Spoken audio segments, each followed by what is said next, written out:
Today on the Comicstorian channel, an evil version of Deadpool is traveling through the multiverse to find out how to kill himself. This is the Comicstorian channel where I take some of your favorite trade paperbacks and single issues and I break them down into digestible bites to help you understand. Then I read them dramatically back to you. I basically give you a synopsis of the storyline so that you can go out and get more context by buying the issues or get the next issue and know what's going on. We make slight alterations to the panel text and images so that we can prevent copyright problems, and all art is owned by its respective companies. Today we're going to be doing another redux or remix or however you want to hear it.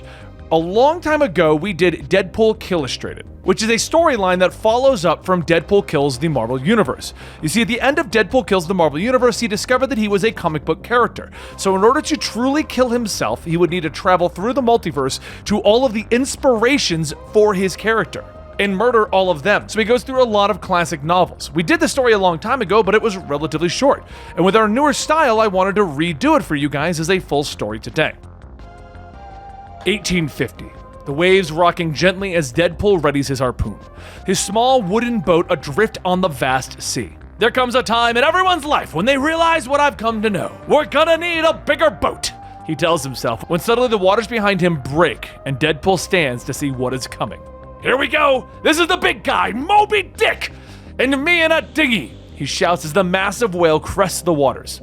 The metaphor isn't lost on me, he says before the mighty whale knocks his boat aside, sending Deadpool into the waters. He tries to paddle away, but the great beast swallows him whole.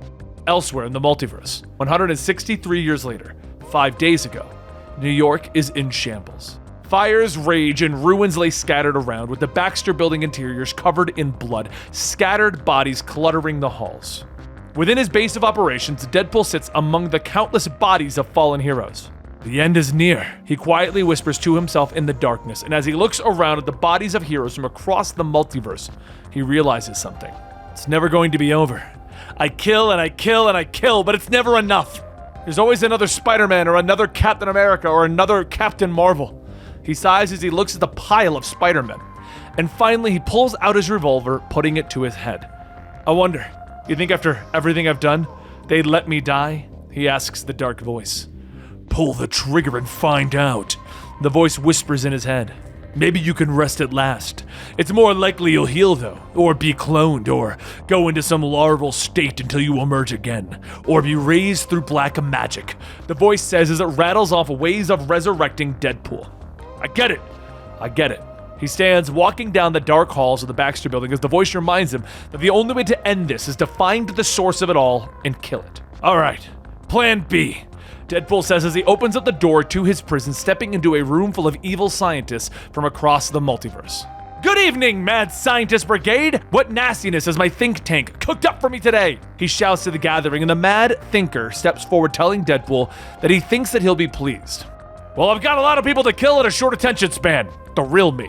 Deadpool tells him, with the Mad Thinker nodding and beginning to run down their hypothesis, that all of them are merely fictional non-entities and character concepts created by the progenitor species for their own amusement, trapped in an endless cycle of continuity. But Deadpool has become self-aware and can see through the veil of creation it is trying to free everyone. However, even now, he is merely trapped in a cycle of endless killing and hunting. But we've discovered a hidden metaverse. It is believed that those within represent earlier works of fiction, the classics if you will, the Mad Thinker says with an evil smile, but Deadpool stares at him. So the Mad Thinker continues, explaining that those within this metaverse serve as an inspiration for the heroes and villains that Deadpool is still hunting. If we kill the inspiration, the heroes will cease to exist, the voice in Deadpool's head finishes. Ooh, I like it, Deadpool tells them, and then he shakes his head. But this means I'll have to do one thing I never wanted to do. It means going to the one place that I feared. The New York Public Library. Deadpool throws aside another of the classics, his brain hurting as he shakes his head, admitting that he would rather kill Spider-Man 1,000,000 more times. There's really only one thing to do. So Deadpool smiles wide enough that we can see it through his mask. I know. Kill them all! He returns to the Baxter Building, and the scientists show him the nexus of all realities that they've built within it. And the Mad Thinker gives him a wristband that will allow him to jump into the metaverse. You did good, Doc. Y'all did good. I'm glad I left you alive. I left a present for you while I'm gone, he tells them as he claps them on the back. For now, do your worst, Doc, and I'll do mine. he tells them as he steps through the portal, but as he leaves, the scientists begin to move into high gear, revealing the strange devices that they've created. They have to move quickly as they don't know what Deadpool tampering with the metaverse will do to them. What we do now is going to make us heroes, the Mad Thinker tells them, as he sends the devices into the metaverse. As he throws the last one into the portal, a voice interrupts him. Time for your parting gift, the Deadpool robot shouts as they move through the group, their buzzsaw arms cutting through the scientists quickly. You've all been working so hard, who wants a back rub? They shout as blood flies and the villains scream. Deadpool, meanwhile, drops out of the portal, landing hard on the ground of La Mancha, Spain, 1610. Alright, let's figure out where I am and who has to die! But at that moment, a lance plunges him in the chest as he looks up, seeing Don Quixote, the knight carrying him forward on horseback as the lance plunges deeper. You know, I kinda hate that you had to be first! You, I like! Deadpool gasps as he grabs the lance. How can it be? Is this some sorcerer's game that allows the goblin to speak even as I dry the color of its blood off my banner? Don Quixote shouts in shock, and Deadpool slides down the lance, pulling out his katana, slicing Don Quixote in the face, cutting out his eye. The man screams as the horse falls and they both land on the ground. He begins to try and crawl away, praying to God to restore his sight. But Deadpool pulls out a pistol, shooting the knight in the head. Don't worry, pal. When it comes to impractical pursuits, I got you covered. He looks up in time to see Sancho Panza staring at him in fear. Who are you? On second thought, never mind, Deadpool says as he shoots Sancho off his horse. 1850, aboard the Pequod, the spotter shouts at the sight of a great white whale. Captain Ahab orders the boat about, telling his men to ready their harpoons and stab the beast deep. But he's shocked to discover that the monster is already dead, floating on top of the ocean. They all stare in disgust as blood begins to pour out of its blowhole, and Deadpool pulls himself free. Hacking through bone and sinew, gulping down stomach acid by the mouthful, crawling out of a dead whale's blowhole. Guess I can cross that off my bucket list, he gasps, and the crew shout and cheer as they pull the strange man onto their boat. Deadpool thanks them as he flops onto the deck, staring down at his knife, which pierces through the head of Pinocchio. Wait a minute, where'd I pick up this guy? Deadpool whispers to himself, realizing that he doesn't remember doing that, but the image shifts and he sees that his knife is sticking out of the head of Vision. Huh? That was different, he says as the image shifts back, and Captain Ahab steps forward, demanding to know who Deadpool is. Call me Ishmael, he says as he stares out at the sea. But the real Ishmael steps forward, surprised that Deadpool shares his name. Really? Let's see what else we have in common. For instance, I have a knife in my hand, and you have one in your ribs. Deadpool shouts as he leaps forward, stabbing the man. The crew shifts as Deadpool whirls around on them. All right, sailors, let's get it on! He snarls as he hacks and slashes his way through. Meanwhile, in London, 1895, Sherlock Holmes looks down at the strange device that showed up in the storm that recently rocked London. He looks at the inspector, agreeing that this technology is not of their world. It's a message, my dear inspector. The game is afoot, he says with a smile. Later in his study, Holmes is playing through the message from the Mad Thinker. The man admits to having sent Deadpool through the metaverse, but not as a show of aggression, but merely because they could not defeat him in their world.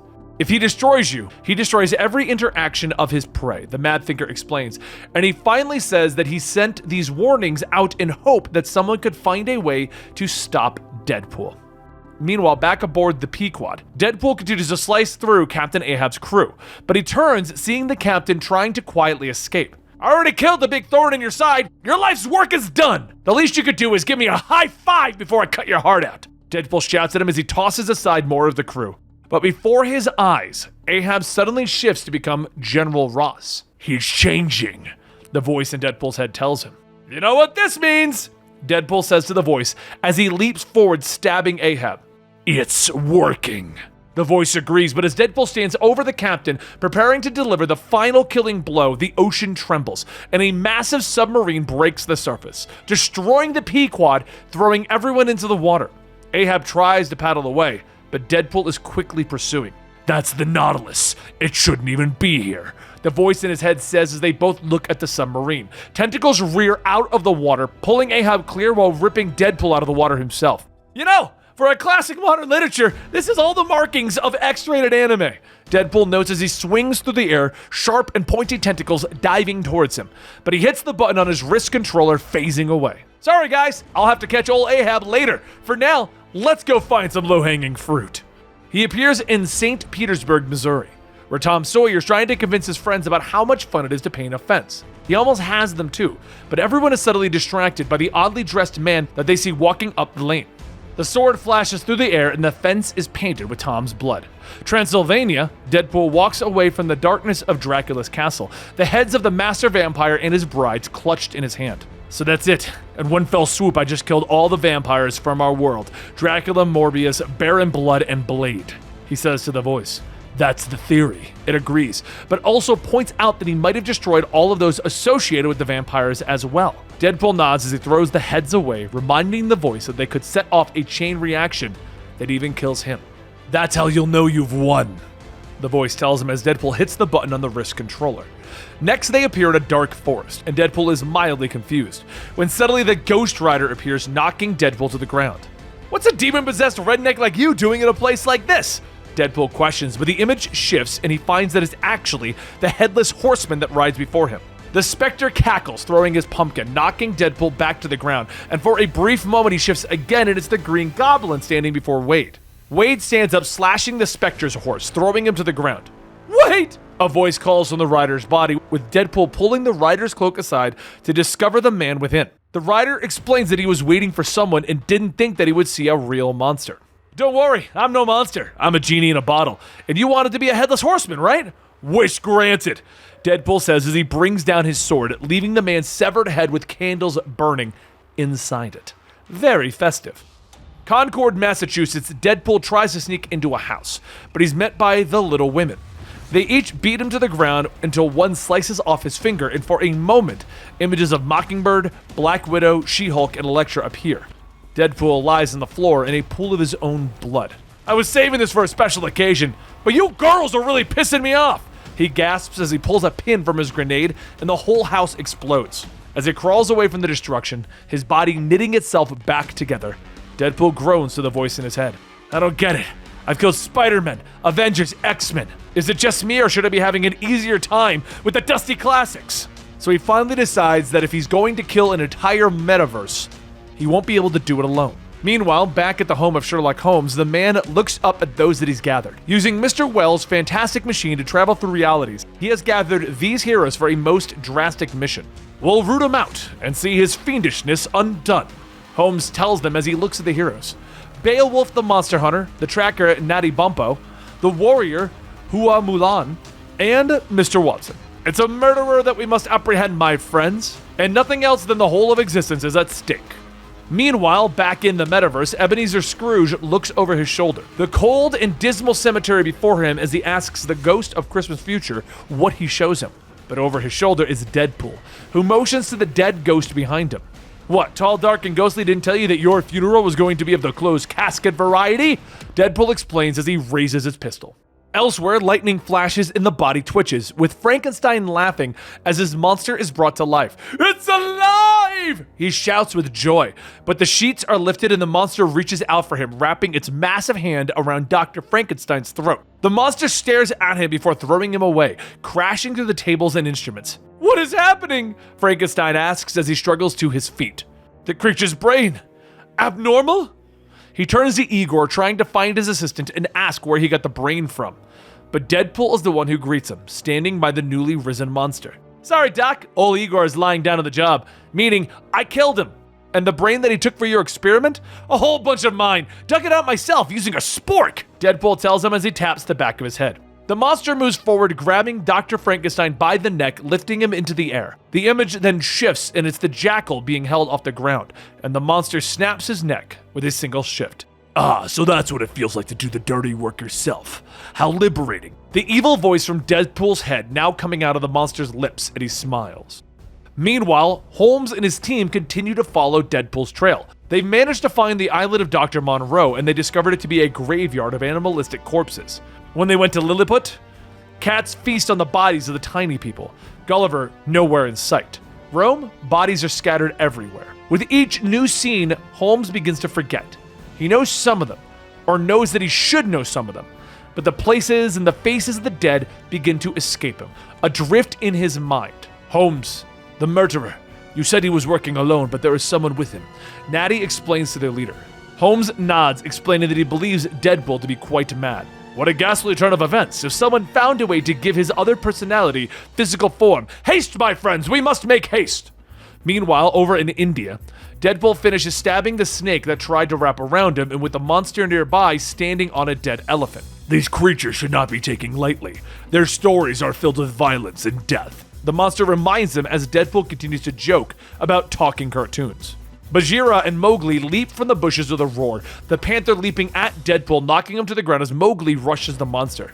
You're a big one, aren't you? Luckily, you and your master have angered all the beasts of the jungle, and we are not alone! Mowgli says with a smile as Baloo rushes out of the jungle, attacking the monsters, knocking him to the ground with his claws. This monster reeks of death! Smells don't lie! It shouldn't be walking! I'll tear it down! Bury it again! The mighty bear roars. As Bagheera continues to slash at his body, the image shifts and Deadpool sees Khazar and Zabu. But Deadpool reveals the truth to them. I am planning on killing you, but you got it wrong if you think I'm working alone, he tells the boy. And at that moment, Shere Khan collides with Mowgli, taking the boy away. The monster also knocks Baloo away into a tree. Bagheera stands over the body of his fallen friend, and the body of the great tiger slumped over the corpse. It cannot be. We've had so many more stories to tell. But Deadpool is behind him, his knife at the great cat's throat. Don't worry, when I'm done, there won't be any stories to tell. Meanwhile, over in the Caribbean Sea in 1754, the Little Mermaid leads the Nautilus through the murky ocean, locating the crashed Hispaniola. Captain Nemo looks at his guest, Captain Ahab, as he explains that the Hispaniola predates his ship by a century. But Ahab looks at him, pointing out that Nemo's own ship is from a different time. Somehow, the building blocks of time and space are beginning to crumble. What once existed in several different time periods now exists in one. Something has entered our world, an anomaly, a cancer, that is rotting existence itself. We must find this malignancy and cut it out before the damage is done. Nemo tells his new friend and he turns back to the crew, ordering them to the surface to search for survivors. They arrive with 2 of them, though they admit that they won't last long, and Nemo nods, ordering the men be brought to him. Those men are gutless pirates from the look of them. We would have been better off leaving them to the gulls, Ahab snaps at Nemo. But Nemo waves him off, explaining that he believes the same man that attacked the Pequod is the one who attacked the Hispaniola. What? What if it was the same cutthroat? Then what? Ahab asks. Then we'll be one step closer to finding him, Nemo tells his friend. But suddenly the monster opens up its eyes from where he lays on the deck, smiling. Don't worry about finding us. He grins. We've already found you! Deadpool snarls as he stands, his swords flashing, killing the crew.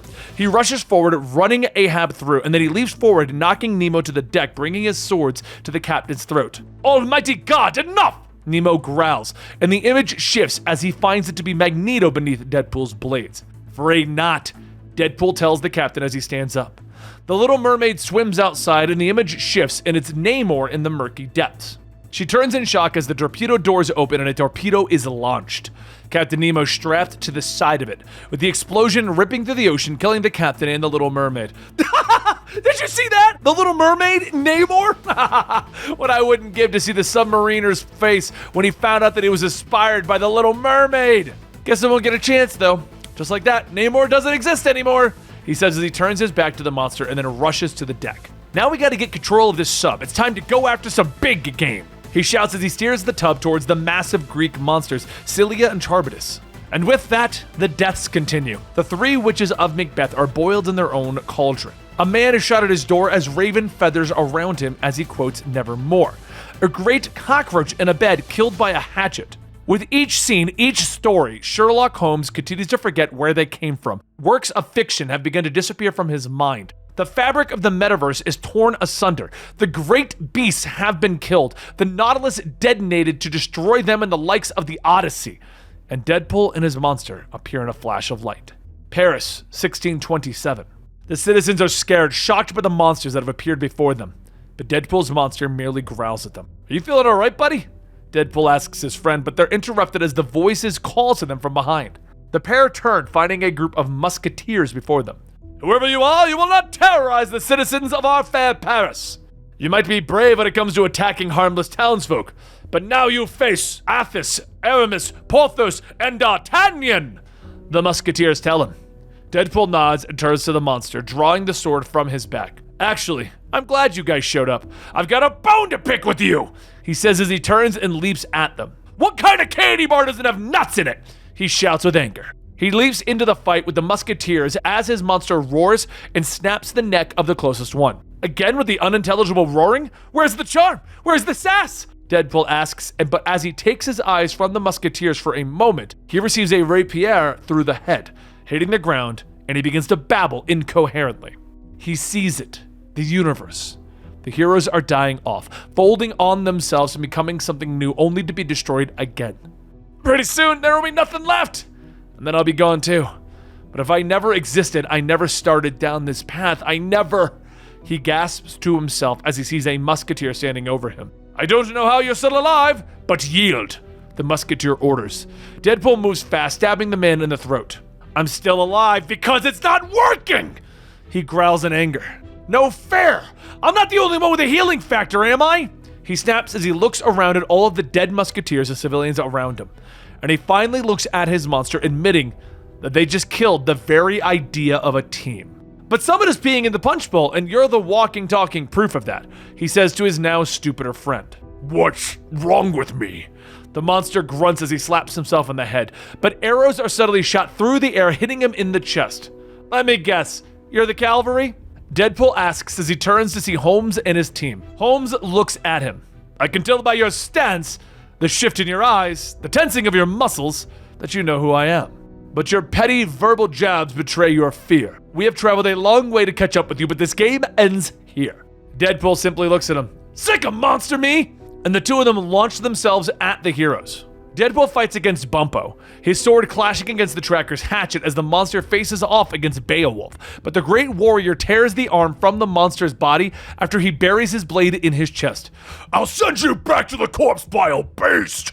Watson and Holmes stand by patiently, with Watson holding his pistol, questioning if they should help. Patience, dear Watson. Our allies have the battle well in hand, and our moment will present itself. The monster headbutts Beowulf again and again, but as he rears back, Watson's pistol thunders, blowing the back of the monster's head off. Bravo, Watson! That was your moment and you seized it. Now to seize mine, Holmes tells his friend, and Deadpool screams in pain as the voice is once again appearing in his mind. Good to be home. Miss me? Deadpool twirls, throwing Natty onto Mulan's blade, and as they fall, she apologizes to her friend, but the tracker shakes her head, telling her to stop Deadpool. Deadpool turns away, activating his wrist controller to teleport once again, as the voice explains to him that the Ideaverse is trying to heal itself. But it can't keep up with us, the voice explains, but before they disappear, Mulan rushes forward, slashing off Deadpool's hand. Look what you did! He angrily shouts as he grabs his stump. The time machine, they adjusted it so they could follow us, the voice tells him as he turns to see H.G. Wells' time machine. Deadpool jumps onto the machine, listening to the voice and just randomly hitting buttons and levers. Not so fast, Holmes shouts as he jumps onto the machine, punching out at Deadpool as they both disappear. They're gone, Mulan gasps as she reaches out to where Holmes stood mere moments ago. I believe that was his moment, Watson says with a quiet nod. Meanwhile, in the nexus of realities, Holmes chops Deadpool in the throat. You've lost, Deadpool. Your murder spree is done. You've caused reality to collapse on itself. Different stories are falling in on each other, and once you're gone, the Ideaverse can heal. He snaps in the murk, but Deadpool shakes his head. I thought you were the smart one. It's okay. Took me a while to figure it out myself. I don't need to kill everyone. I just need to plant the seed. Holmes grits his teeth, pushing Deadpool off the machine, but the merc manages to hold on. I planted the seed. The greatest stories ever told, I killed them. And they bought it. He shouts as he motions to the ghostly spectators that seem to be watching the Ideaverse. Deadpool smiles, explaining that it will never heal back correctly. That it'll be like bones that don't set right. Stories won't be the same. Heroes will kill and die. Deadpool's hand begins to tear at the wrist. Everything collapses. The ideas are weakening. They can't support themselves. It'll all start to vanish, he says as his wrist tears and he falls away, adrift in the ether. So that's it. I just float along and wait for the whimper? Deadpool asks the voice as he drifts through the multitude of lights in the Ideaverse. That's the idea. The Ideaverse is mortally wounded. Once the ideas die, so do the ideas that they spawn, and the rest will follow. Will follow, the voice tells him quietly. Deadpool sighs, looking at everything around him. End of everything. It's kind of pretty.